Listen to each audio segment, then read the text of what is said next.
Halo semuanya, hari ini saya akan kembali belajar matematika diskrit. Nah, materi yang akan saya pelajari hari ini berbeda dengan materi-materi yang telah saya pelajari sebelumnya. Materi yang akan saya pelajari hari ini adalah materi algoritma. Nah, untuk memulai kegiatan belajar saya hari ini, saya akan memulainya terlebih dahulu dengan membaca materi yang saya ambil dari buku Matematika Diskrit karya yang ditulis oleh Rinaldi Munir.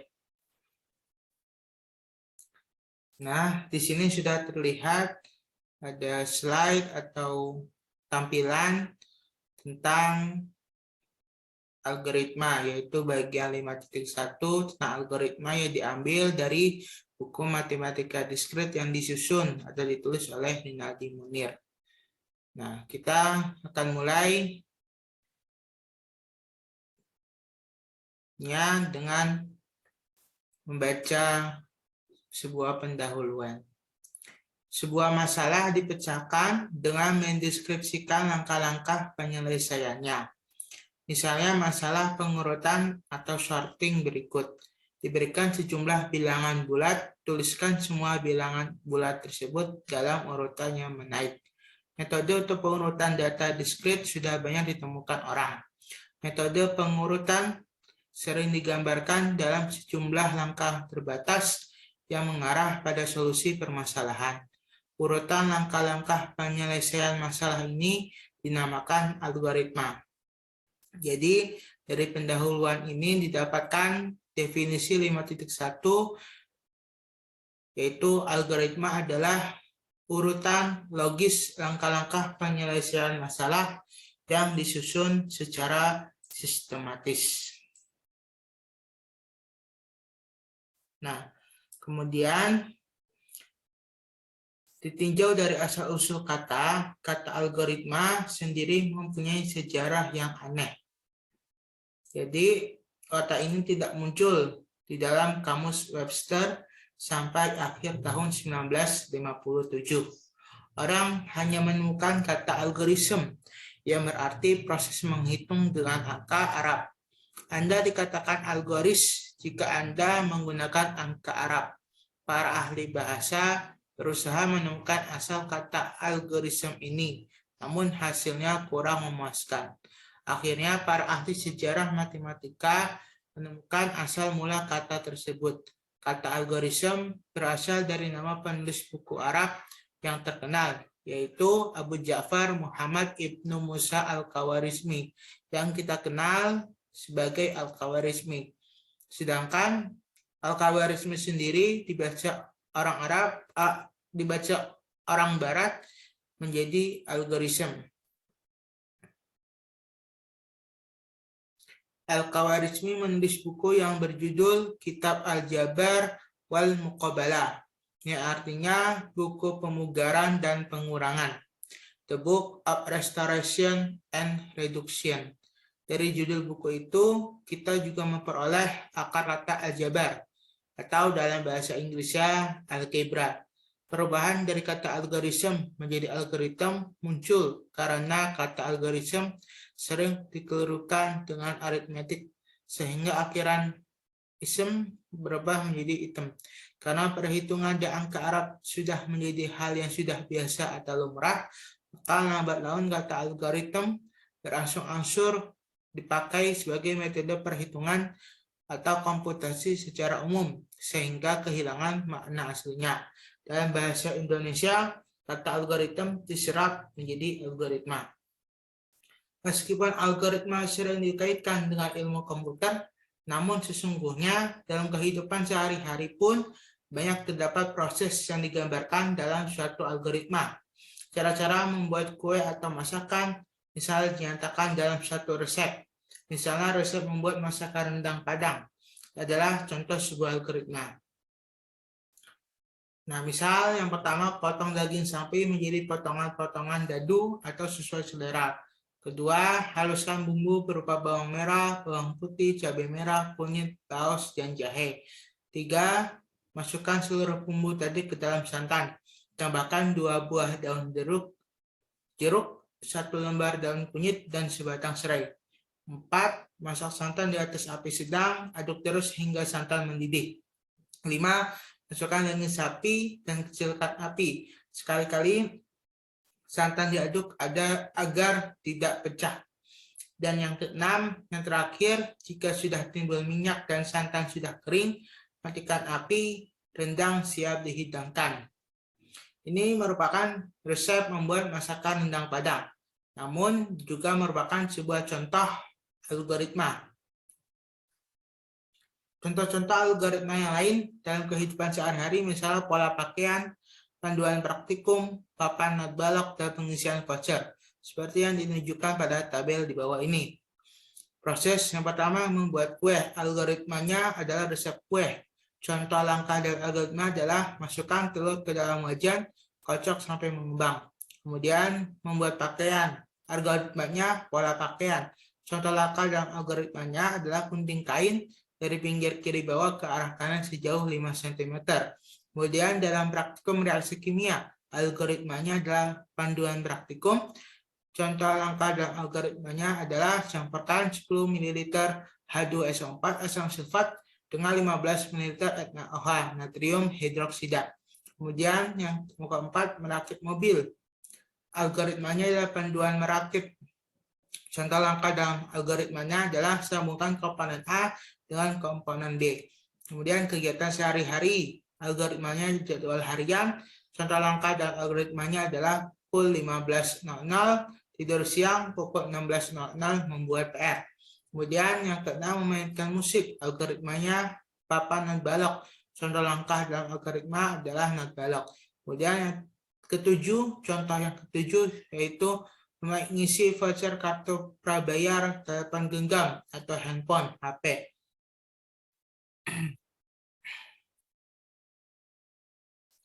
Algoritmanya adalah panduan pengisian. Contoh langkah dalam algoritmanya adalah tekan nomor 888. Kemudian masukkan nomor voucher 14 digit dan seterusnya. Itu adalah contoh-contoh algoritma dalam kehidupan sehari-hari. Kemudian 5.2 yaitu notasi untuk algoritma. Algoritma dapat dituliskan dalam berbagai notasi. Misalnya dalam notasi kalimat deskriptif seperti contoh resep masakan rendang Padang di atas. Dengan notasi bergaya kalimat ini, deskripsi setiap langkah dijelaskan dengan bahasa sehari-hari secara gamblang, secara jelas. Setiap langkah biasanya diawali dengan kata kerja seperti baca, hitung, masukkan, bagi, ganti, dan sebagainya. Sedangkan pernyataan bersyarat dinyatakan dengan jika maka. Sebagai contoh pertama, kita akan menuliskan algoritma untuk mencari elemen terbesar maksimum dari sebuah himpunan yang beranggotakan n buah bilangan bulat. Bilangan-bilangan bulat tersebut dinyatakan sebagai A1, A2, hingga An. Elemen terbesar akan disimpan di dalam peubah variabel yang bernama max. Algoritma cari elemen terbesar. Yang pertama, langkah pertama, asumsikan A1 sebagai elemen terbesar sementara. Simpan A1 ke dalam max. Langkah kedua, bandingkan max dengan elemen A2. Jika A2 lebih besar dari max, maka nilai max diganti dengan A2. Langkah ketiga, ulangi langkah kedua untuk elemen-elemen berikutnya A3, A4, seterusnya hingga AN. Kemudian langkah yang keempat, langkah terakhir, berhenti jika tidak ada lagi elemen yang dibandingkan. Dalam hal ini, max berisi nilai dari elemen terbesar. Notasi algoritma dengan kalimat deskriptif bagus untuk algoritma yang pendek. Namun untuk masalah yang algoritmanya besar, notasi ini tidak mungkin, tidak mangkus, tidak ringkas. Selain itu, notasi kalimat deskriptif kadang-kadang dianggap kurang bisa menjelaskan sebuah algoritma. Selain notasi deskriptif, algoritma juga dapat digambarkan dalam notasi bahasa komputer, lebih tepatnya bahasa pemrograman, misalnya dalam bahasa Pascal, bahasa C, atau bahasa C++, atau bahasa yang lain. Dalam bahasa Pascal, algoritma mencari elemen terbesar terus seperti pada di bawah ini.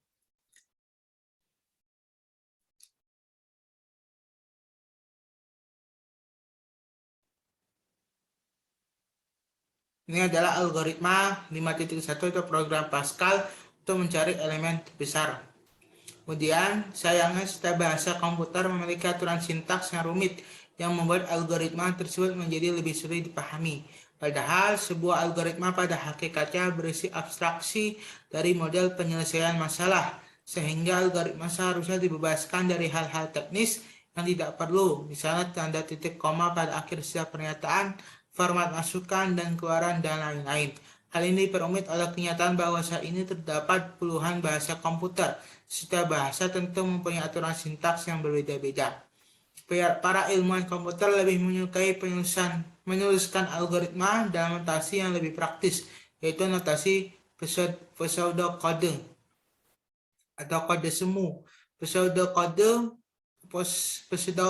pseudo artinya semu atau tidak sebenarnya adalah notasi yang menyerupai notasi bahasa pemrograman tingkat tinggi, khususnya bahasa Pascal, C, dan C++.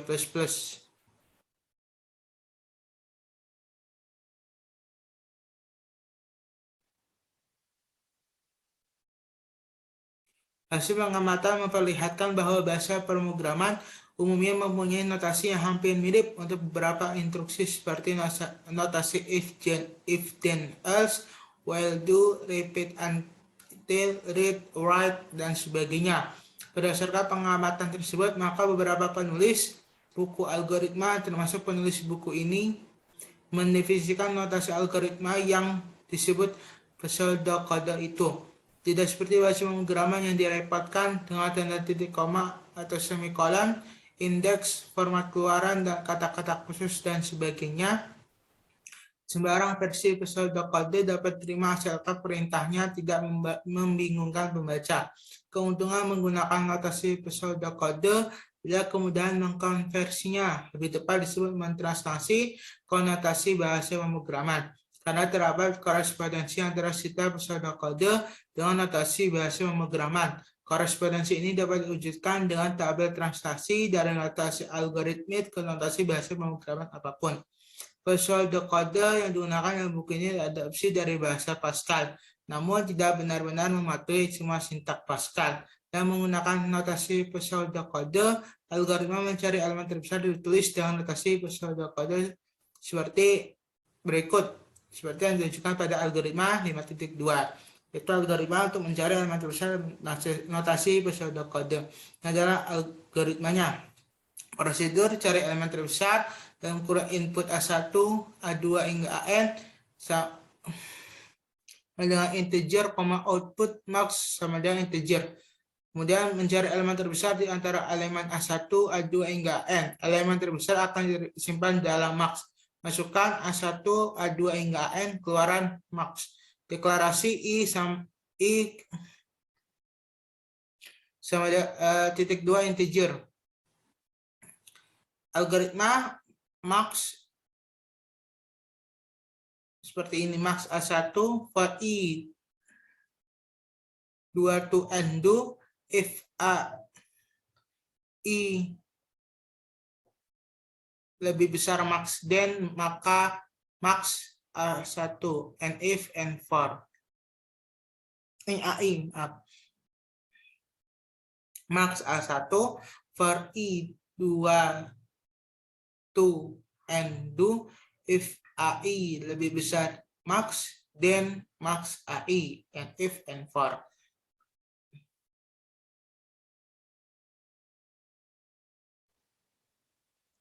Kata-kata yang digarisbawahi menyatakan kata kunci atau keywords yang nantinya berpadanan kata kunci pada bahasa komputer yang dipilih untuk mentranslasikan algoritma tersebut. Kalimat yang diapit dengan pasangan kurung kurawal yaitu seperti ini, menyatakan komentar.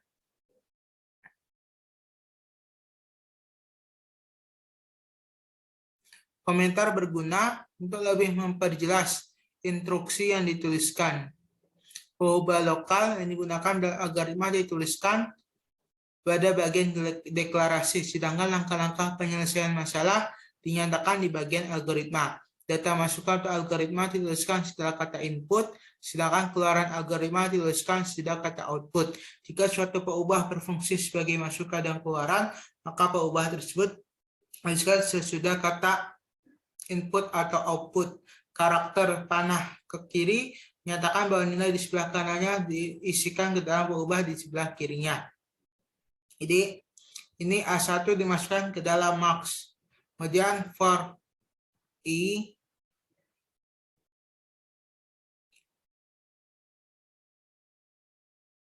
dua to N2 if AI lebih besar max dan max AI. Jadi AI-nya dimasukkan ke dalam max apabila AI-nya lebih besar dari max.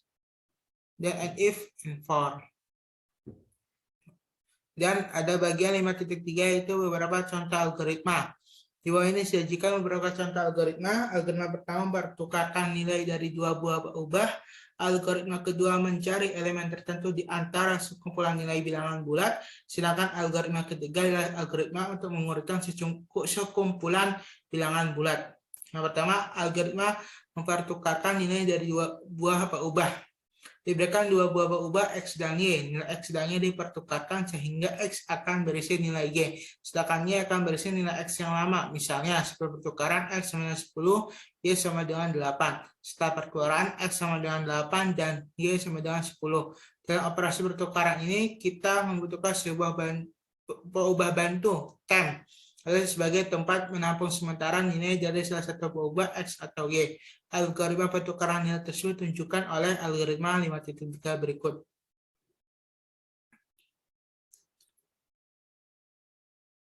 Prosedur tukar dalam kurung input atau output X, Y, titik 2 integer. Kurung kelawar mempertukarkan nilai X dan Y. Masukkan X dan Y, keluaran X dan Y. Deklarasi temp, titik 2 integer algoritma, temp, IX dimasukkan ke temp, Y masukkan ke Y, Y dimasukkan ke X, kemudian temp dimasukkan ke Y. Algoritma mencari nilai tertentu dalam himpunan elemen. Diberikan N buah bilangan bulat dinyatakan sebagai A1, A2 hingga AN. Carilah apakah X terdapat dalam himpunan bilangan bulat tersebut. Jika X ditemukan, maka lokasi atau indeks elemen yang bernilai X disimpan dalam perubahan IDX. Jika X tidak terdapat di dalam himpunan tersebut, maka IDX diisi dengan nilai 0. Algoritma pencarian yang paling sederhana adalah algoritma pencarian beruntun, sequential search atau linear search. Setiap elemen di dalam himpunan dibandingkan dengan X, mulai dari elemen pertama, A1, sampai dengan elemen yang bernilai sama dengan X ditemukan, atau sampai semua elemen sudah habis diperiksa. Jika K sama dengan X, maka K adalah lokasi tempat X berada. IDX diisi dengan K. Jika X tidak ditemukan, semua elemen sudah habis diperiksa, maka 0 diisikan ke dalam IDX. Algoritma pencarian termaksud ditunjukkan oleh algoritma 5.4 berikut. Kemudian, algoritma pengurutan. Diberikan N buah bilangan bulat yang dinyatakan sebagai A1, A2 hingga AN. Urutkan semua bilangan bulat tersebut sedemikian sehingga A1 kurang dari sama dengan A2 kurang dari sama dengan titik-titik kurang dari sama dengan AN. Pengurutan adalah persoalan yang kaya dengan solusi algoritma. Karena saat ini terdapat puluhan algoritma pengurutan. Salah satu algoritma pengurutan adalah algoritma pengurutan seleksi, selection sort. Gagasan dasarnya adalah mencari elemen terbesar atau terkecil, lalu mendapatkan elemen terbesar atau terkecil itu pada awal atau akhir susunan. Dua aktivitas ini disebut satu kali pas. Selanjutnya elemen terujung disebut diisolasi dan diceritakan pada proses selanjutnya. Untuk pas yang lainnya, seluruh ada N-1 kali pas. Aktivitas yang sama diulang untuk elemen lain tersisa, yaitu elemen terbesar atau terkecil berikutnya yang bertukaran dengan elemen terujung dari bagian sisa. Ini adalah gambar 5.1 bagian elemen yang terurut dan belum terurut pada metode pengurutan seleksi. Algoritma pengurutan seleksi tuliskan dalam algoritma 5.5 berikut. Algoritma tersebut menghasilkan susunan yang menaik ascending order. Perhatikan bahwa algoritma 5.5 menggunakan algoritma 5.2 mencari elemen terbesar, tapi yang dicatat hanya indeks elemen terbesar. Dan algoritma 5.3 pertukaran dua buah nilai. Ini ada algoritma 5.5. Nah,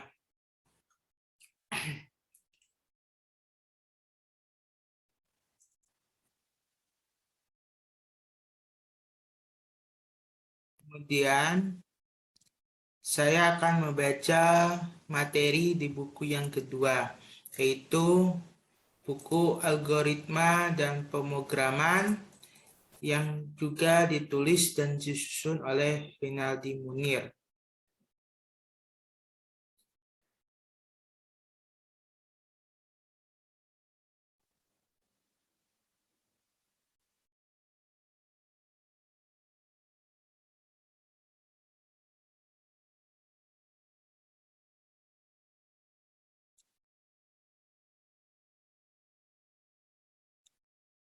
Untuk masalah dengan instansiasi yang kecil, kita dapat menemukan solusinya dengan mudah dan cepat. Bagaimana kalau instansiasi masalah berukuran besar? Misalnya pada masalah pengurutan, jika N sama dengan 1000, jelas tidak mudah mengurutkan data sebanyak itu. Oleh karena itu, kita perlu menuliskan prosedur yang berisi langkah-langkah pengurutan, sehingga prosedur tersebut dapat dijalankan oleh sebuah pemroses, komputer, manusia, robot, dan sebagainya untuk menghasilkan solusi setiap instansiasi masalah pengurutan. Kita katakan langkah-langkah pengurutan itu untuk memecahkan masalah. Prosedur yang berisi langkah-langkah penyelesaian masalah disebut algoritma. Sehingga dari pendahuluan itu didapatkan definisi algoritma adalah urutan langkah-langkah untuk memecahkan suatu masalah. Terdapat beberapa definisi lain dari algoritma, tapi pada prinsipnya senada dengan definisi yang diungkapkan di atas, yang kita kutip dari berbagai literatur. Antara lain, algoritma adalah deretan langkah-langkah komputasi yang mentransformasikan data masukan menjadi keluaran. Kemudian, algoritma adalah deretan instruksi yang jelas untuk memecahkan masalah, yaitu untuk memperoleh keluaran yang diinginkan dari suatu masukan dalam jumlah waktu yang terbatas. Kemudian algoritma adalah prosedur komputasi yang terdefinisi dengan baik yang menggunakan beberapa nilai sebagai masukan dan menghasilkan beberapa nilai yang disebut keluaran. Jadi algoritma adalah deretan langkah komputasi yang mentransformasikan masukan menjadi keluaran. Mari kita tinjau kembali masalah mengurutkan kartu.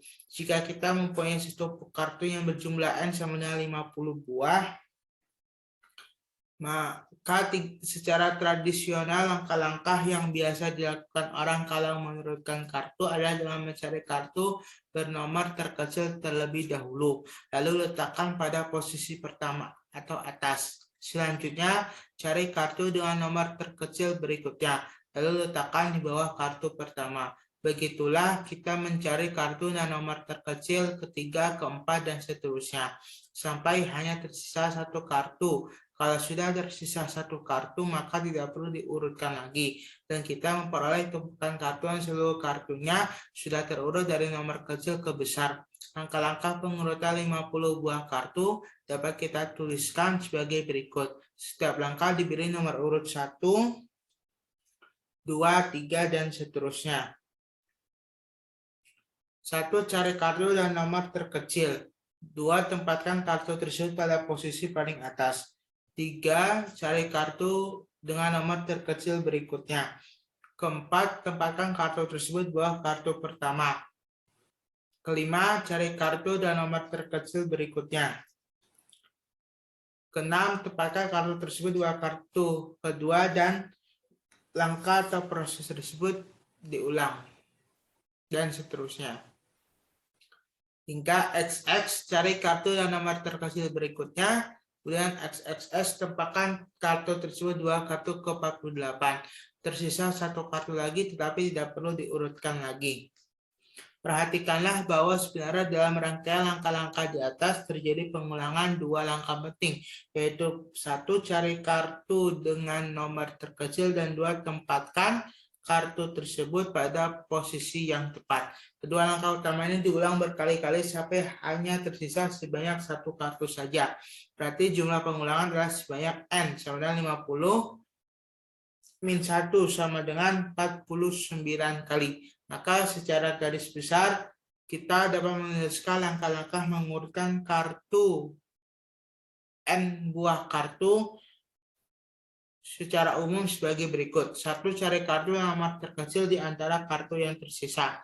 2. Tempatkan kartu tersebut pada posisi yang tepat. 3. Ulangi kembali dari langkah 1 sebanyak N-1 kali.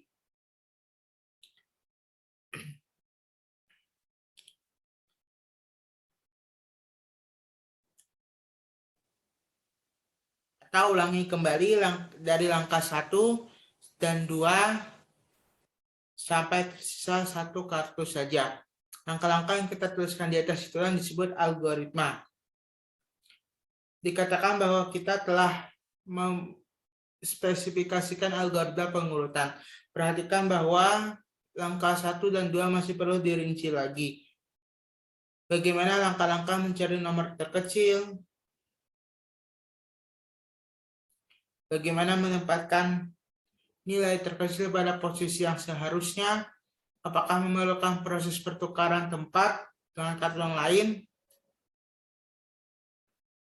Dalam kehidupan sehari-hari kita banyak menemukan langkah-langkah pengerjaan sesuatu meskipun kita tidak menyebutkan sebagai algoritma.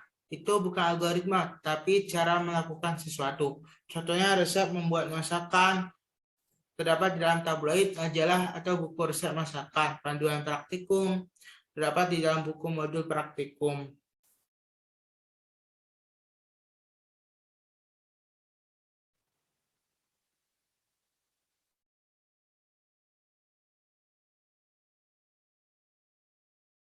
Cara menggunting pola pakaian terdapat di dalam majalah wanita. Langkah-langkah mengaktifkan voucher pulsa ponsel terdapat di belakang kartu prabayar.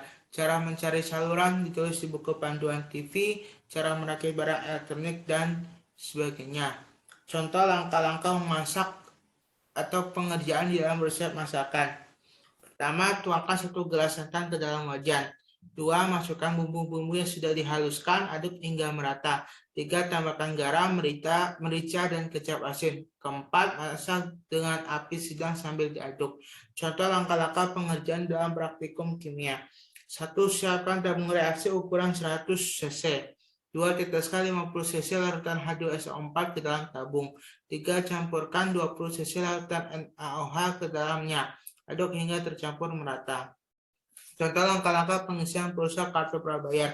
1. Tekan pagar 888 lalu tombol telepon. 2. Tekan 2 untuk mulai memasukkan pulsa. 3. Masukkan 14 digit kartu prabayar. 4. Akhiri dengan menekan tombol pagar. Meskipun kita tidak menyebutkan langkah-langkah pengerjaan itu sebagai algoritma, tetapi dalam konteks ini semua di atas adalah algoritma.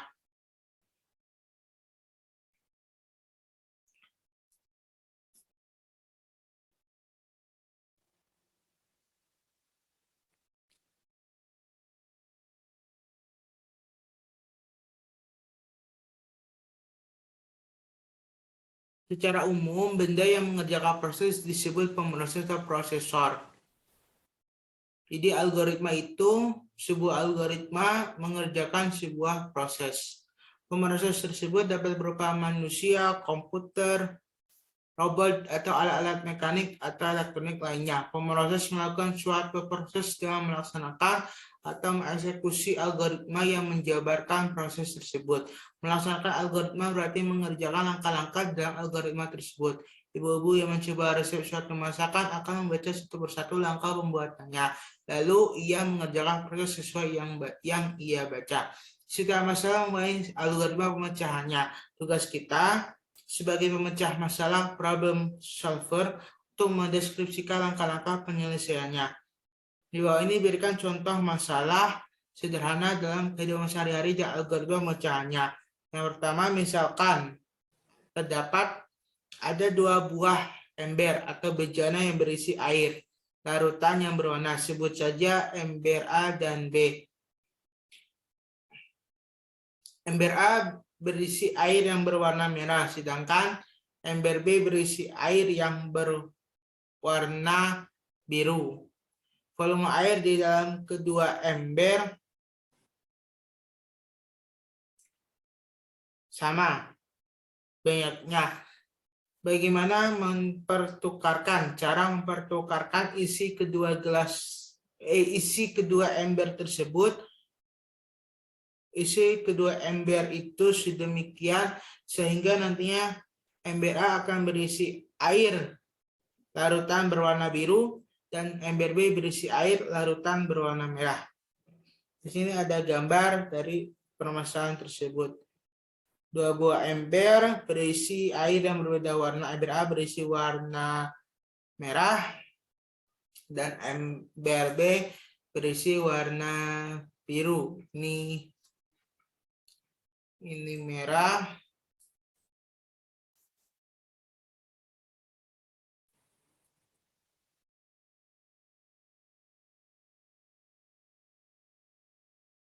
Ini biru.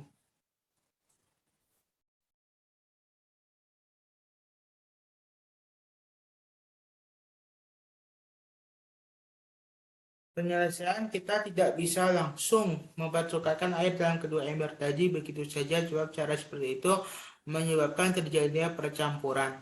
Agar bisa dipertukarkan, agar pertukaran tersebut di kedua ember dapat dilakukan, kita memerlukan sebuah ember ketiga atau ember tambahan sebagai tempat penampungan sementara. Misalkan tambahan tersebut adalah ember C. Jadi kita misalkan ember tambahan tersebut sebagai ember C. Dengan menggunakan ember C ini, algoritma mempertukarkan isi kedua buah ember adalah seperti algoritma berikut ini.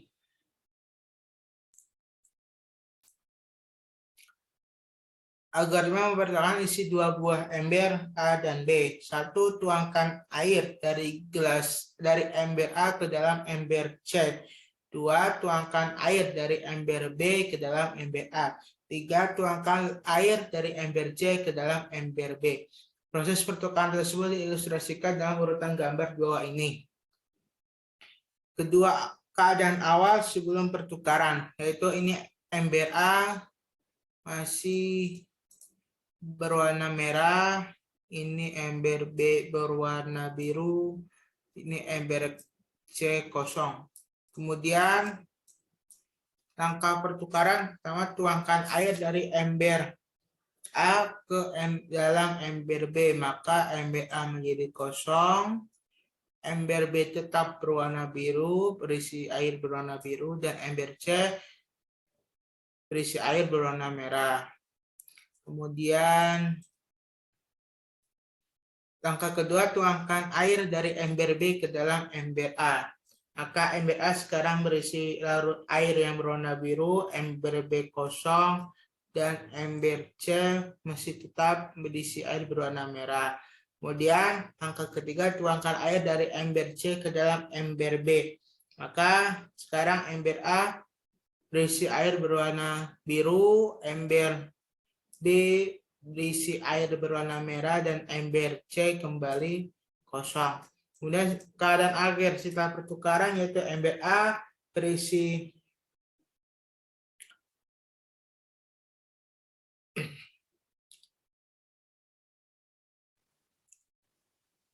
air berwarna biru, ember B berisi air berwarna merah, dan ember C kosong alias tidak ada isinya.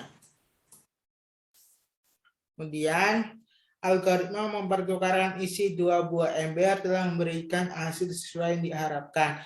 Ember A berisi air berwarna biru, isi ember B sebelumnya, sedangkan ember B berisi air berwarna merah, isi ember A sebelumnya. Ini contoh sehari-hari yang sangat sederhana. Di bawah ini, contoh algoritma lain yang lebih rumit langkahnya namun masih dapat dipahami. Masih soal ember. Di dalam literatur klasik terdapat persoalan yang dinamakan water jug problem. Misalkan Anda mempunyai dua buah ember, masing-masing bervolume 5 liter dan 3 liter, seperti di gambar bawah ini. ada ember yang bervolume 5 liter dan ember yang bervolume 3 liter. Kemudian Anda diminta mendapatkan air dari sebuah danau sebanyak 4 liter. Jadi sumber airnya dari sebuah danau dengan menggunakan bantuan hanya kedua ember tersebut. Tidak ada peralatan lain yang tersedia. Hanya kedua ember itu saja yang ada. Terserah bagaimana caranya, Anda boleh memindahkan air dari satu ember ke ember lain, membuang seluruh air dari ember dan sebagainya. Bagaimanakah algoritmanya? Nah, penyelesaiannya masalah ini mempunyai banyak kemungkinan penyelesaian. Salah satu yang dituliskan sebagai berikut. Algoritma mendapatkan air dengan volume 4 liter. Angka pertama, isi penuh ember 3 liter dengan air.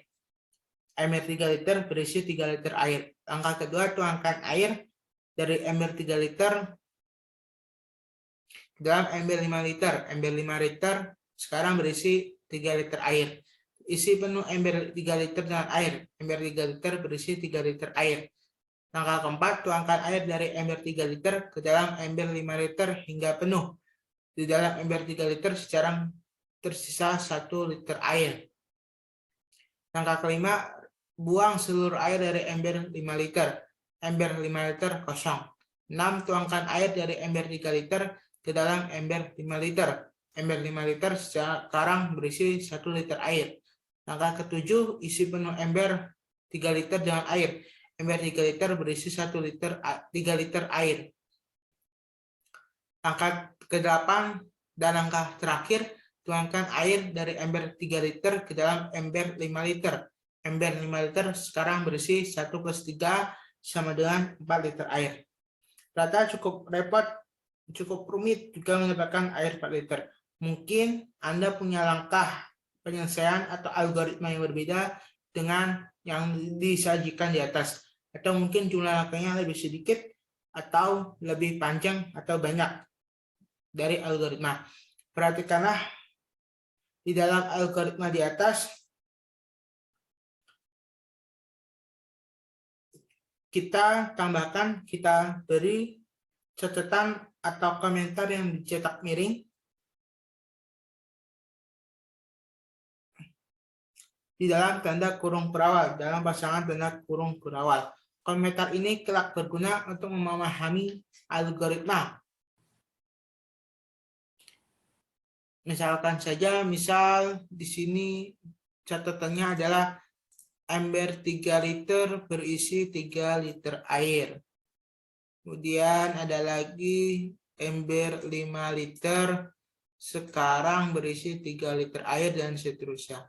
Nah, catatan yang ditarik miring dan berada dalam pasangan kurung kurawal ini, dalam tanda kurung kurawal ini disebut dinamakan komentar.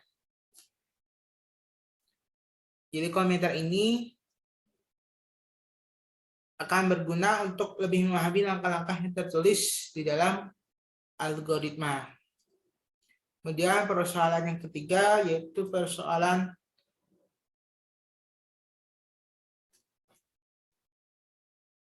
pemuda, kambing, serigala, dan sekeranjang sayur. Misalkan seorang pemuda tiba di tepi sebuah sungai. Pemuda tersebut membawa seekor kambing, seekor serigala, dan sekeranjang sayur. Mereka bermaksud hendak menyeberangi sungai. Pemuda ini menemukan sebuah perahu kecil di pinggir sungai, tetapi sayang hanya dapat memuat satu bawaan saja setiap kali menyeberang. Situasi dipersulit dengan kenyataan bahwa serigala tidak dapat ditinggal berdua dengan kambing, karena serigala akan memangsa kambing, atau kambing tidak dapat ditinggal berdua dengan sekeranjang sayur, karena kambing akan memakan sayur. Bagaimanakah algoritma si pemuda menyeberangkan seluruh bawaannya itu sehingga mereka sampai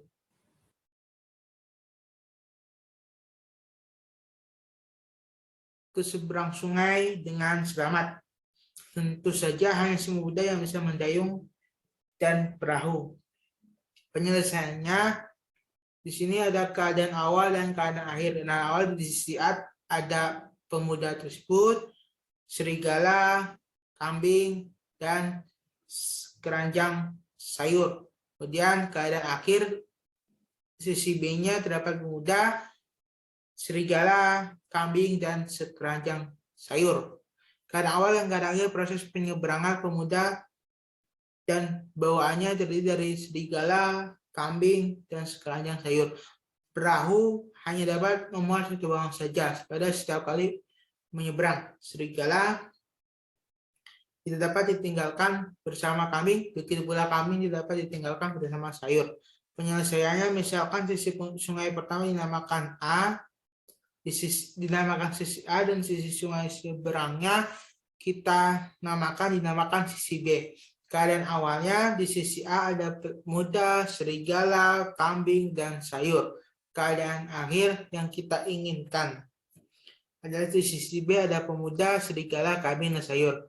Gambar di atas tersebut memperlihatkan keadaan yang dimaksud. Algoritma menyebarkan seluruh bawaan tersebut kita tuliskan sebagai berikut.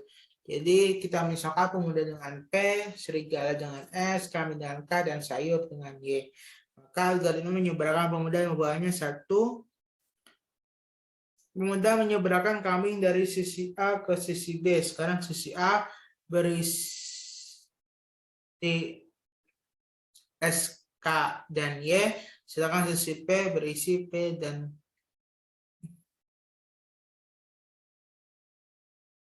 K. Kemudian langkah kedua, pemuda menyeberang sendiri dari B ke A. Jadi di sisi A sekarang ada P, S, dan Y, dan di sisi B hanya ada K. Kemudian langkah ketiga, pemuda menyeberangkan serigala dari sisi A ke sisi B. Jadi sekarang di sisi A hanya ada Y, dan sisi B ada P, S, dan K. Kemudian langkah keempat, pemuda menyeberangkan kambing dari sisi B ke sisi A. Maka di sisi A sekarang ada P, K, dan Y, dan sisi B ada S. Kemudian langkah kelima, pemuda menyeberangkan sayur dari sisi A ke sisi B. Di sisi A sekarang hanya ada K, dan di sisi B hanya ada P, S, dan Y. Kemudian yang langkah keenam, pemuda menyeberang sendiri dari B ke A. Maka di sisi A ada P dan K, dan di sisi B ada S dan Y. Maka langkah ketujuh dan yang terakhir adalah pemuda menyeberangkan kambing dari sisi A ke sisi B. Sisi A sekarang kosong dan sisi B sekarang sesuai dengan kita harapkan, kita inginkan ada P, S, K, dan Y. Kemudian ada sejarah algoritma. Algoritma adalah jantung ilmu komputer atau informatika. Banyak cabang dari ilmu komputer yang diacu dalam terminologi algoritma. Misalnya algoritma routing pesan di dalam jaringan komputer, algoritma Brandsenham untuk menggambar garis lurus bidang grafika komputer, algoritma Hood-Morris-Pratt untuk mencari suatu pola di dalam text pattern matching atau di bidang information retrieval dan sebagainya. Ditinjau dari asal-usul kata algoritma sendiri mempunyai sejarah yang cukup aneh dan cukup unik. Kata ini tidak muncul di dalam kamus Webster sampai akhir tahun 1957. Malah orang hanya menemukan kata algoritma. Jadi kata yang ditemukan ada dalam kamus Webster sebagai kata algoritma yang artinya atau yang berarti proses menghitung dengan angka Arab. Ingatlah bahwa angka 1, 2, 3 adalah dan seterusnya adalah angka Arab. Jadi yang dimaksud dengan angka Arab adalah yang biasa kita kenal, yaitu 1, 2, 3, dan seterusnya. Kemudian ada lagi sedangkan angka seperti terus 1, 2, 3, 4, dan seterusnya itu adalah angka Romawi. Di algoritma awal itu adalah proses menghitung dengan angka Arab, yaitu ini. Jadi misal 1 plus 2 sama dengan 3 ini termasuk ke dalam algoritma itu awalnya.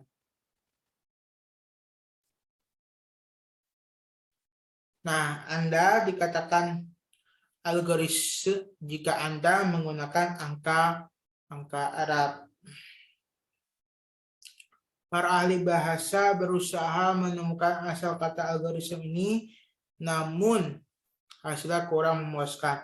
Sampai akhirnya para ahli sejarah matematika menemukan asal mula kata tersebut. Kata algoritma berasal dari nama penulis buku Arab yang terkenal, yaitu Abu Ja'far Muhammad Ibnu Musa Al-Khawarizmi. Al-Khawarizmi sendiri dibaca oleh orang Barat menjadi algoritma. Al-Khawarizmi menulis buku yang berjudul Kitab Al-Jabar wal Muqabalah, yang artinya yang berarti buku pemugaran dan pengurangan, The Book of Restoration and Reduction. Dari judul buku itu kita juga memperoleh akar kata aljabar, atau dalam bahasa Inggris algebra. Perubahan dari kata algoritma menjadi algoritma muncul karena kata algoritma sering dikelirukan dengan aritmetik sehingga akhiran ism berubah menjadi tem. Karena perhitungan dengan angka Arab sudah menjadi hal yang sudah biasa atau lumrah, maka lambat laun kata algoritma berangsur-angsur dipakai sebagai metode perhitungan atau komputasi secara umum sehingga kehilangan makna aslinya. Dalam bahasa Indonesia, kata algoritma diserap menjadi algoritma. Ini kemudian ada gambar, ini adalah sketsa wajah Al-Khawarizmi yang diambil dari tadi website iskarus.com. Kemudian yang gambar B adalah Al-Khawarizmi dalam sebuah perangko yang diambil dari Wikipedia. Pada tahun 1950, kata algoritma pertama kali digunakan atau disandangkan pada algoritma Euclidean, Euclid's algorithm. Euclid seorang matematikawan Yunani yang lahir pada tahun 350 Masehi. Dalam bukunya yang berjudul Elemen, menuliskan langkah-langkah untuk menemukan pembagi bersama terbesar, Common Greatest Divisor atau GCD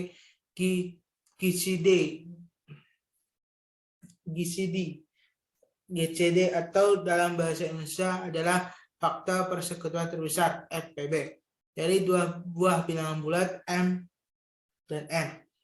Tentu saja Euclid tidak menyebut metodenya itu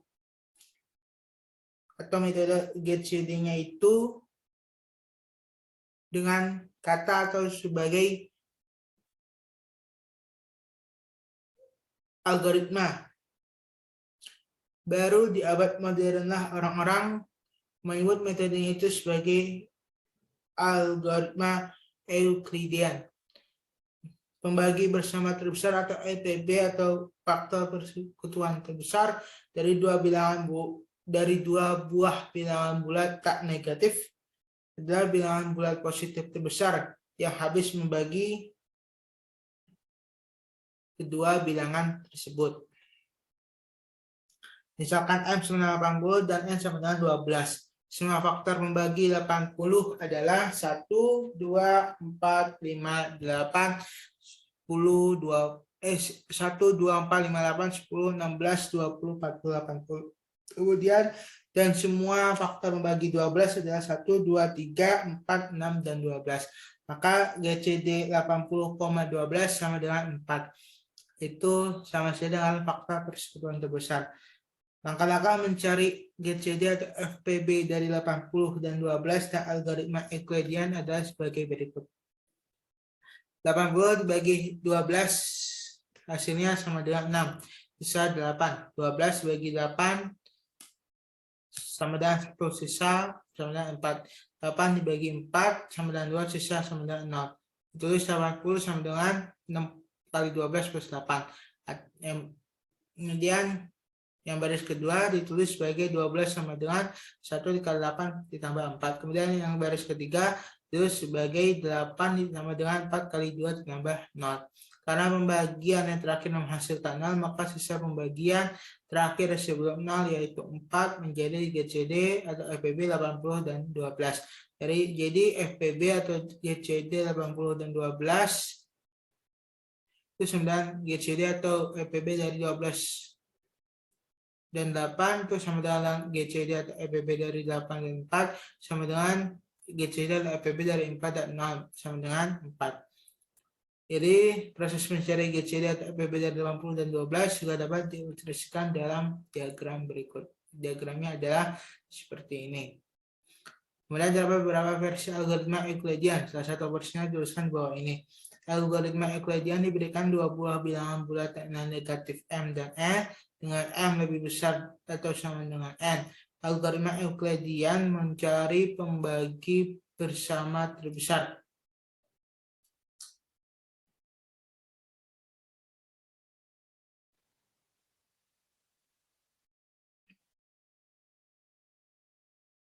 GCD dari kedua bilangan tersebut yaitu bilangan bulat pasti terbesar yang habis membagi M dan N. Jika N sama dengan 0, maka F adalah jawabannya stop. Tapi jika N tidak sama dengan 0, lanjutkan ke langkah 2. Langkah 2, bagilah M dan N dengan N, dan misalkan R adalah sisanya. Langkah ketiga, ganti nilai M dengan nilai N dan ganti nilai N dengan nilai R. Lalu ulang kembali ke langkah 1. Dengan menggunakan algoritma Euclidean ini, kita dapat menghitung GCD dari dua buah bilangan bulat sembarang secara sistematis. Kemudian, algoritma berisi urutan langkah-langkah untuk menyelesaikan persoalan yang diberikan. Pada dasarnya, sebuah algoritma menerima beberapa masukan atau input, memprosesnya dalam urutan langkah-langkah tadi, dan menghasilkan barang atau output. Kata algoritma dijalankan oleh manusia dan oleh komputer, maka langkah-langkah tersebut dikerjakan dari awal sampai akhirnya berhenti, dan kita memperoleh solusi persoalan. Jika algoritmanya benar, maka hasilnya solusinya pasti benar. Sebaliknya, jika algoritmanya salah, maka hasilnya juga salah. Contoh-contoh algoritma yang sudah dijelaskan di atas memberi dua pesan penting. Jadi dua pesan penting algoritma. Yang pertama, sebuah algoritma harus benar. Kedua, algoritma harus berhenti. Dan setelah berhenti, algoritma memberikan hasil yang benar. Menurut Donald E. Knuth dalam bukunya berjudul The Art of Computer Programming, sebuah algoritma harus mempunyai 5 ciri penting. Yang pertama, algoritma harus berhenti setelah mengerjakan sejumlah langkah terbatas. Sebagai contoh, tinjau kembali algoritma Euclidean. Atau misalkan saja, algoritma mempertukarkan isi ember. Algoritma berhenti setelah larutan dilakukan dari ember C ke ember B. Dalam algoritma Euclidean, pada langkah 1, jika N sama dengan 0, algoritma berhenti. Itu langkah 1 tadi. Jika N tidak sama 0, maka nilai N selalu berkurang sebagai akibat langkah 2 dan 3. Dan pada akhirnya nilai N sama dengan 0. Program yang tidak pernah berhenti mengindikasikan bahwa program tersebut berisi algoritma yang salah. Ciri yang kedua, setiap langkah harus didefinisikan dengan tepat dan tidak boleh berarti dua atau ambiguous atau ambigu. Contoh pernyataan, bagilah P dengan sejumlah beberapa buah bilangan bulat positif dapat bermakna ganda. Berapakah yang dimaksud dengan beberapa? Algoritma menjadi jelas jika langkah tersebut ditulis bagilah P dengan 10 buah bilangan bulat positif. Jadi pembaca harus mengerti apa yang dimaksud dengan M dan N adalah bilangan bulat negatif pada algoritma Euclidean tadi.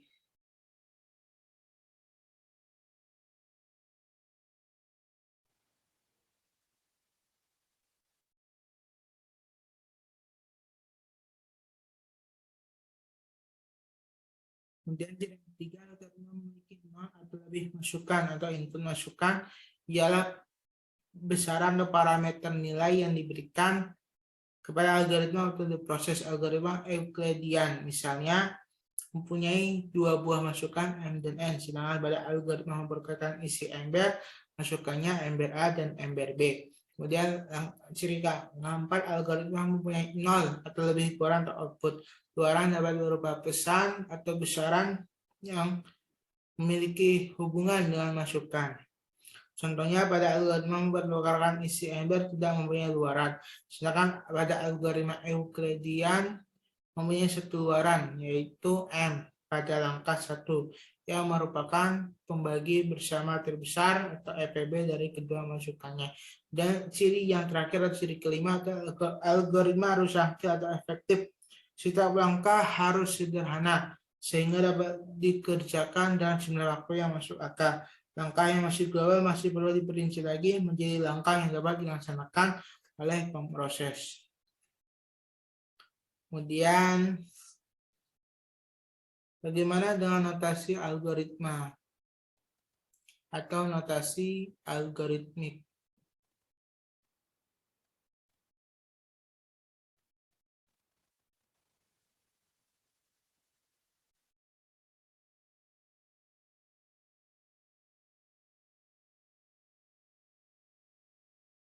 Notasi algoritmik buat independen dari spesifikasi bahasa pemrograman dan perangkat keras komputer yang mengeksekusinya. Notasi algoritmik ini dapat diterjemahkan dalam berbagai bahasa pemrograman. Analoginya, seperti resep membuat kue, sebuah resep dapat ditulis dalam bahasa apapun, bahasa Inggris, Prancis, Indonesia, Jepang, dan sebagainya. Apapun bahasa resep, kue yang dihasilkan tetap sama, sebab algoritmanya sama. Dengan catatan, semua aturan pada resep diikuti. Mengapa bisa demikian? Karena setiap juru masak yang merupakan pemroses mampu melakukan operasi dasar yang sama, seperti mengocok telur, menimbang berat gula, dan sebagainya. Jadi resep membuat kue tidak terikat pada bahasa dan juru masak yang mengerjakannya. Demikian pula halnya komputer. Meskipun setiap komputer berbeda teknologinya, tapi secara umum semua komputer dapat melakukan operasi-operasi dasar dalam pemrograman, seperti operasi pembacaan data, operasi perbandingan, operasi aritmetika, dan sebagainya. Perkembangan teknologi komputer tidak mengubah operasi-operasi dasar itu, yang berubah hanya kecepatan, biaya, atau tingkat ketelitian. Pada sisi lain, setiap program dalam bahasa tingkat tinggi selalu terjemahkan ke dalam bahasa mesin sebelum akhirnya dikerjakan oleh CPU. Setiap instruksi dalam bahasa mesin menjadikan operasi dasar yang sesuai dan memasukkan efek neto yang sama pada setiap komputer. Untuk menyelesaikan algoritma, kita menggunakan notasi tertentu. Ada banyak notasi algoritma, setiap orang bebas menggunakan notasi algoritma yang ia sukai. Yang terpenting, algoritma tersebut mudah dibaca dan dipahami oleh pembaca manusia. Yang perlu dicatat adalah bahwa notasi algoritma atau algoritma bukan bahasa pemrograman, sehingga siapapun dapat membuat notasi algoritma yang berbeda. Hal yang penting mengenai notasi tersebut adalah ia mudah dibaca dan dimengerti. Selain itu, meskipun notasi algoritma bukan notasi baku, sebagaimana pada notasi bahasa pemrograman, namun keteatasan terhadap notasi perlu diperhatikan untuk menghindari kekeliruan.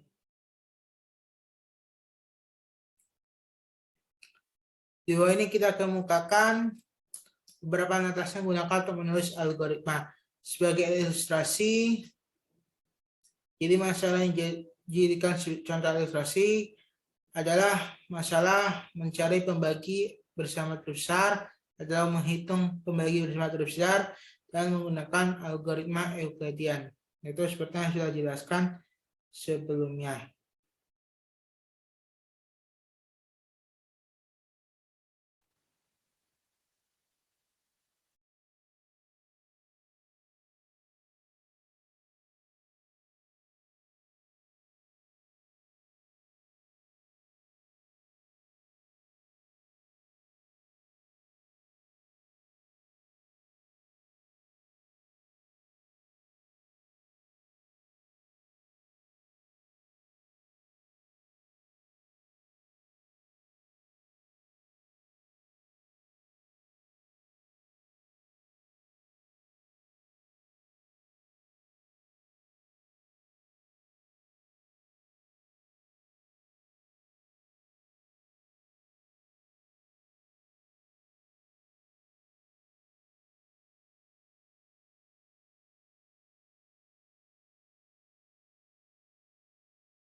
Yang pertama, notasi 1 menyatakan langkah-langkah algoritma dalam deretan kalimat atau untaian kalimat deskriptif. Di sini bisa dilihat bagaimana algoritmanya. Dengan notasi bergaya kalimat ini, deskripsi setiap langkah dijelaskan dengan bahasa yang gamblang atau mudah dimengerti, dengan bahasa yang jelas. Proses diawali dengan kata kerja seperti baca, hitung, bagi, ganti, dan sebagainya. Sedangkan pernyataan kondisional dinyatakan dengan jika atau maka. Notasi ini baik buat orang awam, tapi tidak dapat kesukaran menerjemahkannya langsung ke dalam notasi bahasa pemrograman. Yang kedua, notasi menggunakan bagian alir atau flowchart.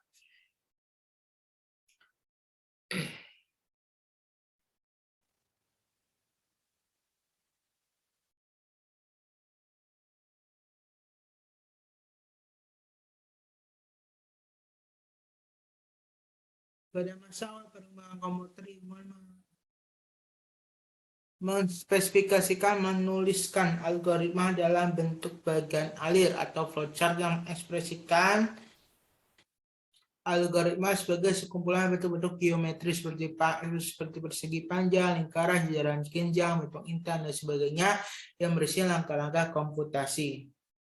Jadi bagian alir menggambarkan aliran instruksi dalam program secara visual. Bagian alir mengekspresikan algoritma seperti yang sudah dijelaskan tadi sebagai yang berisi langkah-langkah komputasi. Kemudian kotak 4 persegi panjang menyatakan proses, sedangkan pernyataan kondisional dinyatakan dalam bentuk intan atau diamond. Bagian alir populer pada awal era pemrograman dengan komputer, terutama dalam bahasa BASIC, Fortran, dan COBOL. Bagian alir tidak banyak digunakan lagi saat ini karena ia terjun tidak praktis dikonversi ke bahasa pemrograman. Namun beberapa algoritma sederhana masih sering digambarkan sebagai bagian alir. Jadi sekarang pun sebenarnya bagian alir ini masih digunakan meskipun tidak terlalu sering.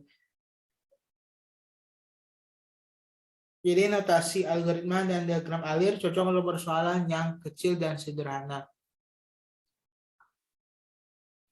Bagian alir menggambarkan aliran instruksi dalam program secara visual. Ini sudah dijelaskan.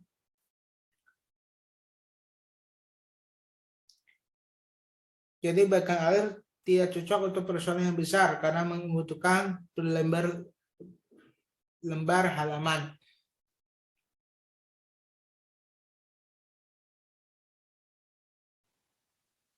Lembar halaman kertas.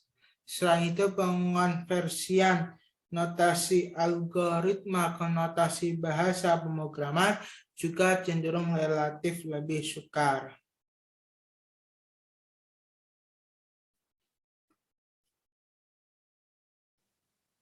Contohnya adalah seperti ini. Ini adalah flowchart atau bagian alir dari algoritma Euclidean.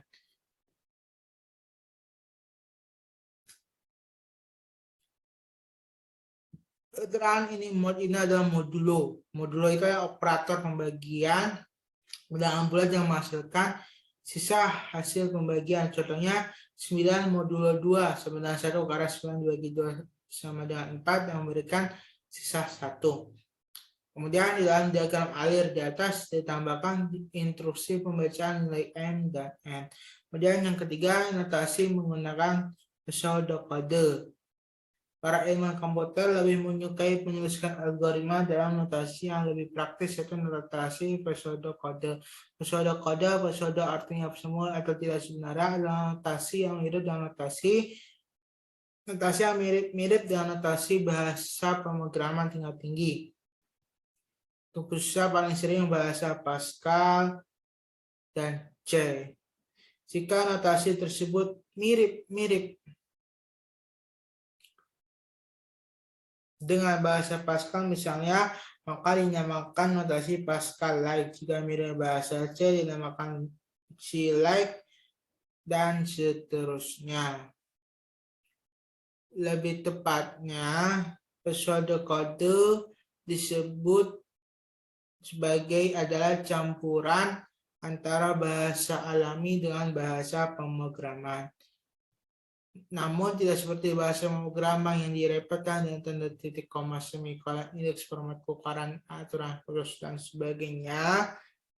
Jadi kalau bila bahasa pemrograman itu sangat rigid, sangat kaku dalam urusan sintaks seperti tanda titik koma, semikolon, cara menulis indeks, format luaran, aturan khusus dan sebagainya,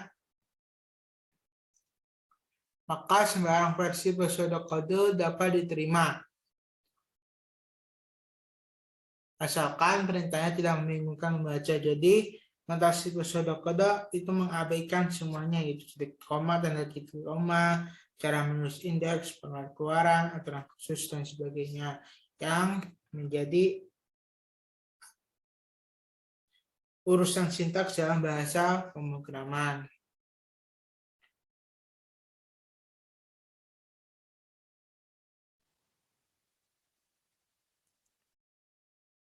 Jadi tidaklah mengherankan apabila banyak ilmuwan komputer tidak menyepakati suatu pseudokode tertentu. Bahkan mereka cenderung membuat dialek pseudokode dengan style dan gaya mereka sendiri.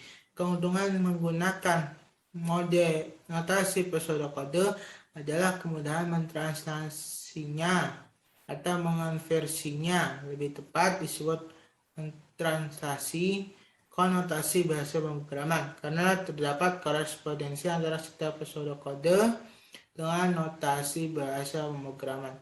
Korespondensi ini dapat diwujudkan dengan membuat label translasi dari notasi algoritmik atau algoritma ke notasi bahasa pemrograman apapun. Pseudokode yang digunakan dalam buku ini banyak diadopsi dari bahasa Pascal, namun tidak benar-benar mematuhi semua sintaks Pascal. Algoritma Euclidean jika kita tulis dan menggunakan notasi pseudokode adalah seperti yang di bawah ini. Inilah contoh dari notasi pseudokode algoritma Euclidean. Kata-kata yang digarisbawahi seperti integer, real, while, do, mod, dan sebagainya menyatakan kata-kata penting keywords yang nantinya berpadanan.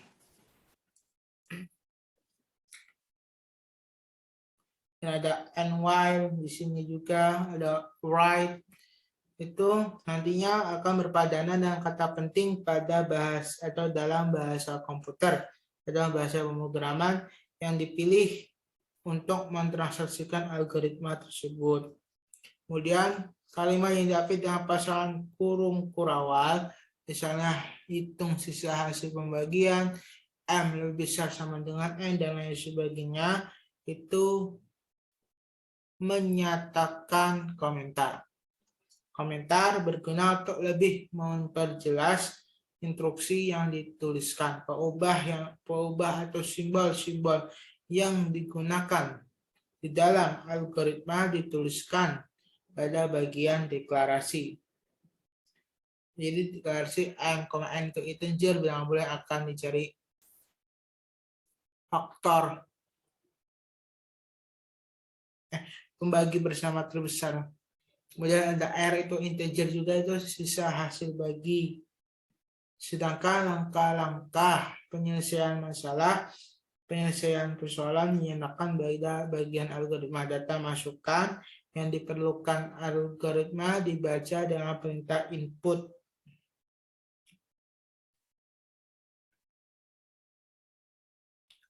Atau kalau di situ read.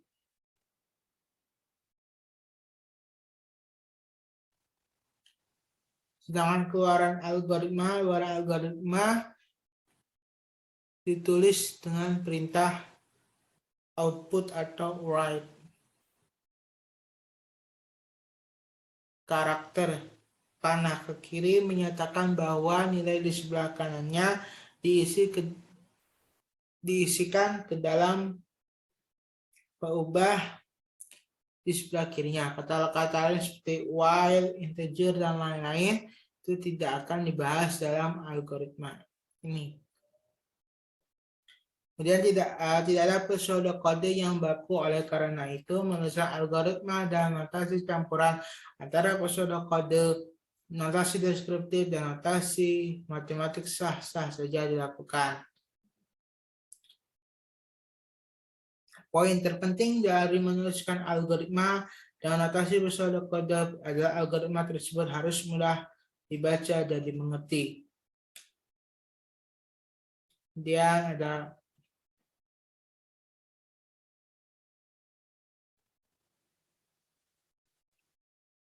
struktur dasar algoritma dan lain sebagainya.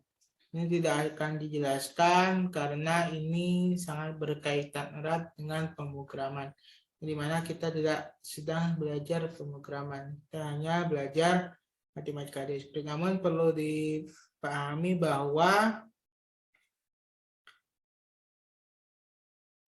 sebuah algoritma berisi langkah-langkah penyelesaian suatu persoalan.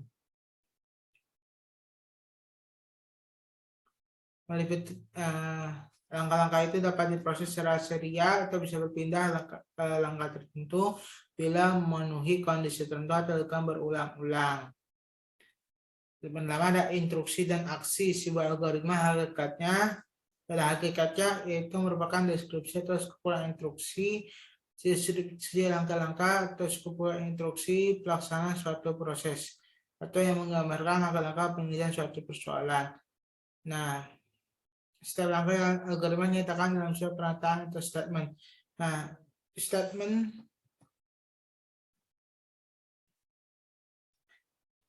disebut juga dengan instruksi. Jadi instruksi adalah perintah untuk melakukan aksi tertentu. Contoh-contoh instruksi misalnya membaca data masukan, menulis hasil perhitungan, melakukan perhitungan aritmetika, memanggil sebuah prosedur dan sebagainya. Kemudian sebuah pernyataan berisi aksi atau aksi yang dilakukan. Bila sebuah pernyataan dieksekusi oleh pemroses, maka aksi yang bersesuaian dengan pernyataan itu dikerjakan. Sebagai contoh, misalkan dalam algoritma ada instruksi ada pernyataan sebagai berikut: tulis hello world, maka ini adalah sebuah instruksi berupa aksi menulis kalimat hello world dan sebagainya. Kemudian kita lanjut ke konstruksi dasar. Jadi algoritma berisi langkah-langkah penyelesaian suatu masalah. Langkah-langkah tersebut dapat berupa runtunan aksi, pemilihan aksi, dan pengulangan aksi. Ketiga jenis langkah tersebut membentuk konstruksi pada suatu algoritma. Jadi suatu algoritma dapat dibangun dari 3 buah konstruksi atau struktur dasar, yaitu suatu runtunan sequence, struktur pemilihan selection, dan struktur pengulangan atau repetition.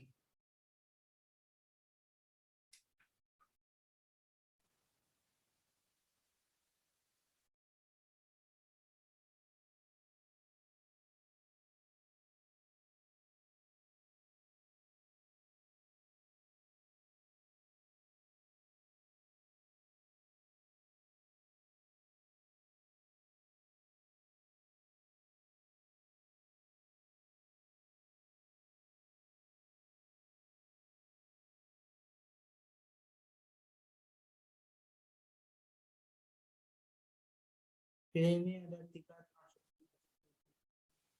persegi panjang melambangkan penyertaan. Pengulangan menunjukkan instruksi. Ini ada runtunan, secara runtun.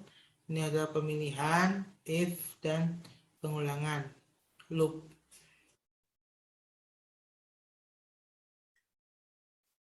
Kemudian secara ringkas, konstruksi runtunan terdiri dari sederet instruksi yang diproses secara serial atau sekuensial. Konstruksi pemilihan terdiri dari sebuah instruksi yang memilih aksi yang akan dilakukan jika memenuhi suatu kondisi tertentu, dan konstruksi pengulangan berisi instruksi yang mengerjakan satu atau lebih aksi dan dilakukan berulang kali.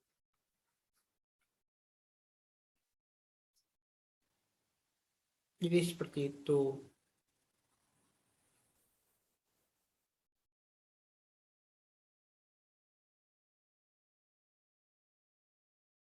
Ini adalah konstruksi dasar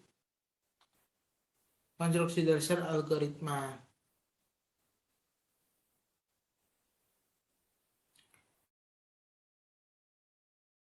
Kemudian ada notasi algoritma. Jadi secara singkat sudah jelaskan, ini sekarang kita mulai episode kode, kemudian ada struktur teks algoritma. Jadi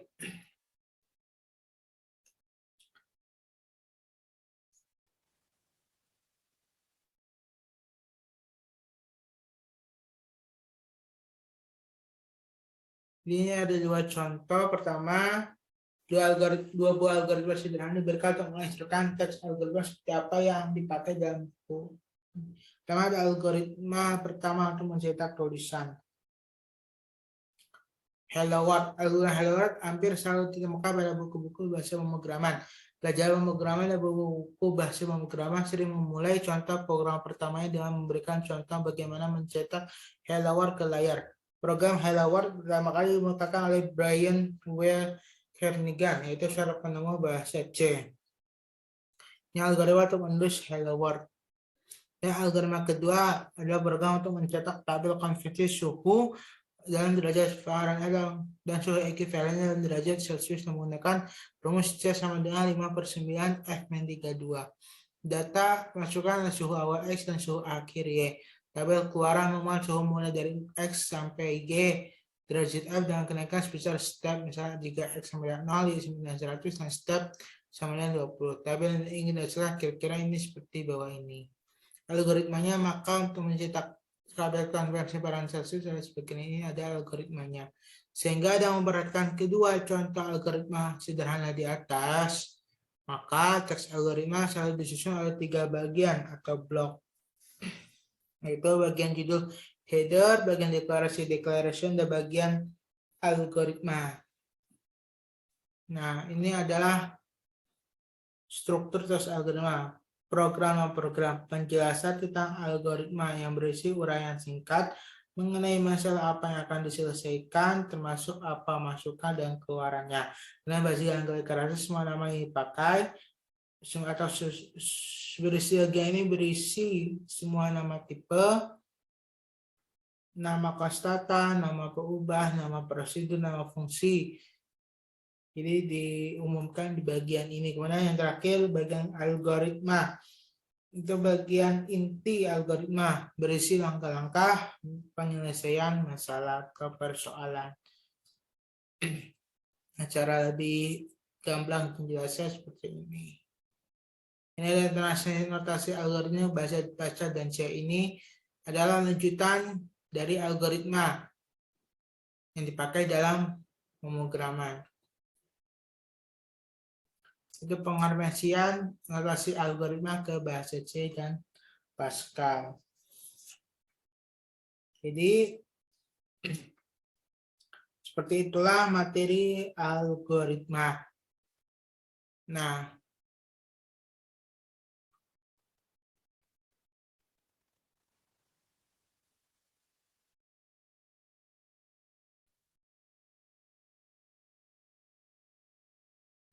karena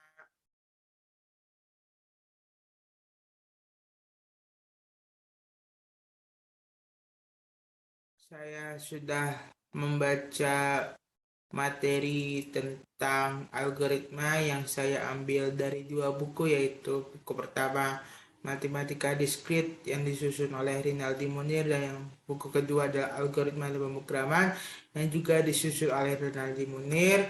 Maka kegiatan belajar saya hari ini saya cukupkan dan akhirkan sampai di sini saja. Semoga apa yang telah saya baca, materi yang telah saya pelajari, materi yang telah saya baca menjadi ilmu yang bermanfaat, tidak hanya bagi diri saya sendiri, tapi juga bagi orang lain. Nah, sehingga kegiatan belajar saya hari ini sudah selesai. Dan saya ucapkan sekian dan terima kasih atas perhatiannya. Sampai jumpa di lain waktu. Sampai jumpa di pertemuan selanjutnya di video belajar materi matematika diskrit yang lain. Terima kasih.